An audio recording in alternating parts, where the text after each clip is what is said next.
Do you want me to lock it? So, I...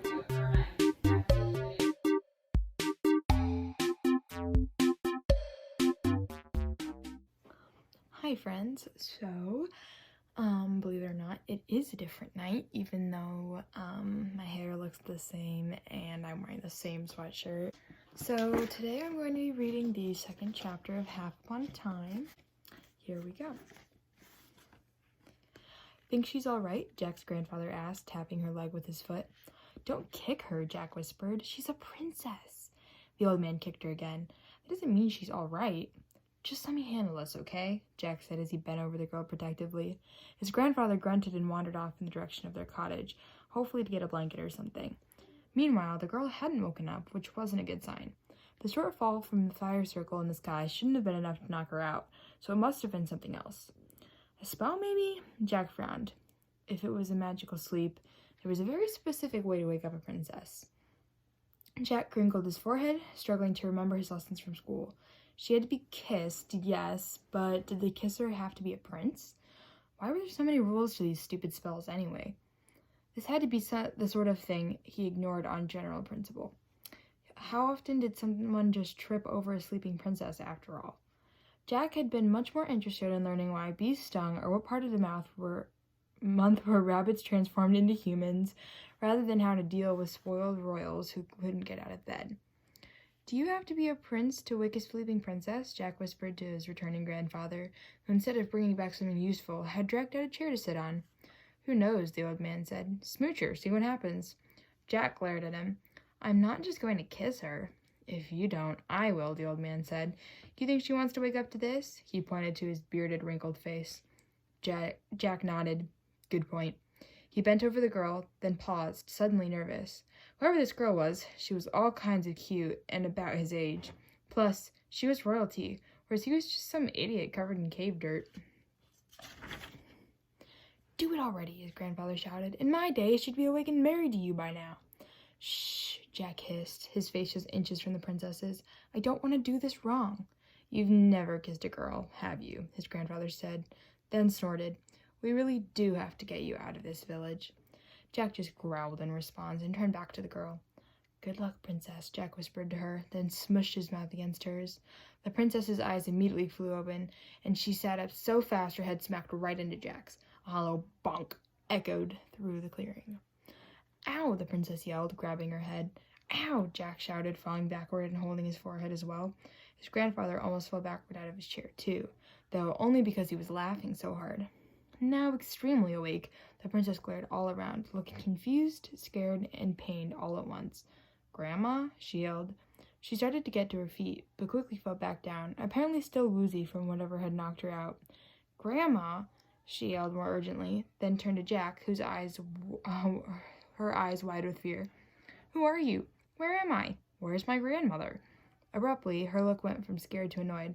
And what made you think that kissing me was okay? Jack turned fiery red.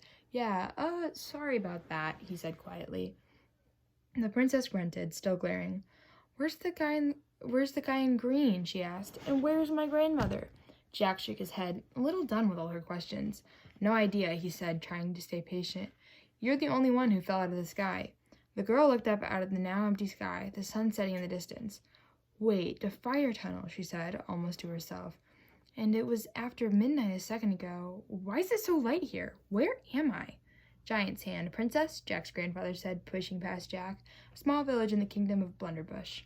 The old man waited for a sign of recognition, but when he got none, he just shrugged. It's a pretty small kingdom, he admitted.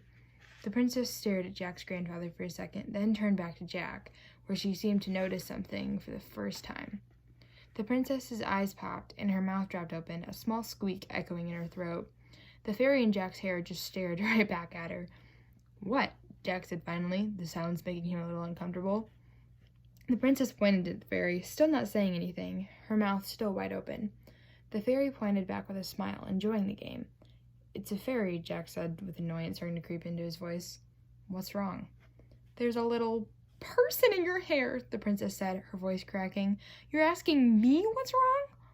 Jack reached up and gently picked the fairy out of his hair, then held her out for the princess to get a closer look. See, he said, just a fairy. Just a fairy, the princess said, shoving herself away from the fairy in panic. That's not right. It can't be real. It's a special effect or something, right? I mean, I can deal with the little monsters with axes and blue fire tunnels and everything, but that's not right. The fairy's smile turned into a frown, and she stuck out her tongue at the girl. Jack held his other hand protectively in front of the fairy, shielding her from the princess's outburst. There's no reason to be rude, he said. Rude, the girl said, her voice cracking again. Oh, I get it. I'm asleep. This is all a dream, right? She reached out and pinched Jack. Ow, he said, and pinched her right back. Ow, she yelled, pinching him again. All right, Jack's grandfather said, inserting himself between the two of them, stopping Jack's return pinch in a very unsatisfying way. I think we've all established that no one's asleep. Why don't we introduce ourselves? I'm Jack, and this is my grandson here, also named Jack. He's Jack the 13th, the lucky one, I call him. The old man laughed, but no one else did. And you are? The girl paused, then said, May. Well, princess, you're obviously in distress, Jack's grandfather said, reaching a hand out to help the girl to her feet. Did you say your grandmother's missing? Maybe we can help. Jack glared at her, not really over the whole pinching fiasco. Who said we want to help? He muttered. Was that what you called kissing me? The princess asked, throwing him a dirty look. Helping? Jack blushed, angry and embarrassed at the same time. The boy was trying to wake you up, the old man said before Jack could say something rude in response. He wasn't sure it would work, since he's no prince, obviously, but apparently they're relaxing the standards. He's not a prince, huh, said the princess, one eyebrow raising as the old man held her to her feet. Then her eyes shifted to the fairy and Jack's hair again. Oh, come on, she said with a weak smile. Princes, you can't be serious. No princes around here, obviously, Jack's grandfather said. The nearest one's a good day or two away. But why waste the time when my boy's ready to help? He's not much, but he'll get the job done, princess. Her eyes narrowed. Okay, let's back up. When you say that word. Princess? The old man asked. Yeah, that one, she said. You're not just doing that whole old person thing where you call girls cutesy names because you think it's charming or whatever, are you? Certainly not, Jack's grandfather huffed. I don't think I'm charming. I know. Missing the point, the princess said, her voice edging on panic. Why are you calling me a princess? Jack pointed at her shirt. It's not like you're hiding it too well. She followed his gaze down to her chest, then gave him a disbelieving look. It's a t-shirt, she said. So you're not a princess? Jack said. No, May yelled. I'm not a princess. Whatever you say, princess, Jack said, his eyes narrowing as he glared at her. Your Highness, Jack's grandfather said, inserting himself between them again.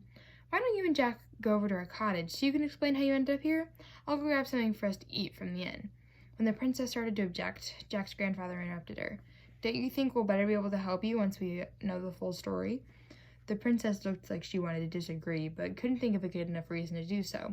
Fine, she said. Let's go. But I'm keeping my eye on you both. Especially you, she said, pointing at Jack. You come at me with those lips again, there's gonna be pain.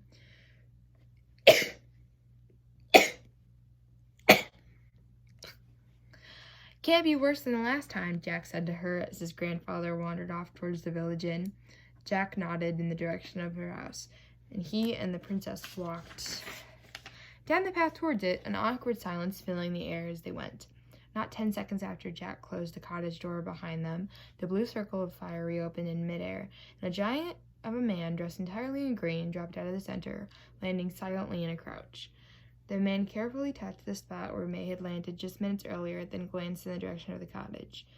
The man in green smiled, stood up, and slipped silently into the forest to wait for his prey to emerge. See you for Chapter 3.